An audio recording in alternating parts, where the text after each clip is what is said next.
മാസത്തിലൊക്കെ പലരും വന്നു കഴിയുമ്പോൾ ഇന്ന് വരെ ഇത്രയും നല്ലൊരു വാഹനത്തിൽ ഞാൻ യാത്ര ചെയ്തിട്ടില്ല. എൻ്റെ ദൈവം എനിക്ക് തന്ന വാഹന.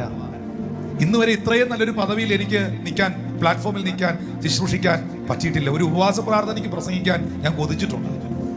ഒരു ചെറിയ ഒരു പാട്ടിന്റെ വരി ഒരു കാസറ്റി പാടാൻ ഞാൻ കൊതിച്ചിട്ടുണ്ട്. ഇന്ന് പല വഴികൾ ഇങ്ങനെയൊക്കെ നമ്മൾ തുടക്കത്തിൽ പലരും പറയും, ദൈവം എനിക്ക് ആ വഴി തുറന്നു, കർത്താവ് എനിക്ക് ഇത് തന്നു, ഇതിനൊന്നും ഞാൻ യോഗ്യനല്ല കർത്താവേ, ഇവിടെ താമസിക്കാൻ ഞാൻ യോഗ്യനല്ല കർത്താവേ, ഈ വാഹനത്തിൽ യാത്ര ചെയ്യാൻ യോഗ്യയല്ല കർത്താവേ, ഈ ഫുഡ് കഴിക്കാൻ എന്ത് യോഗ്യതയാപ്പാ എനിക്കുള്ള എന്നൊക്കെ തുടക്കത്തിൽ പറയും. ഇപ്പൊ അങ്ങനെ ഒന്നും പറയുന്നേയില്ല, ചിന്തിക്കുന്ന പോലുമില്ല. വന്ന വഴികൾ മറന്നത് കൊണ്ടാണ്, നടത്തിയ ദൈവത്തെ ഓർക്കാത്തത് കൊണ്ടാണ്.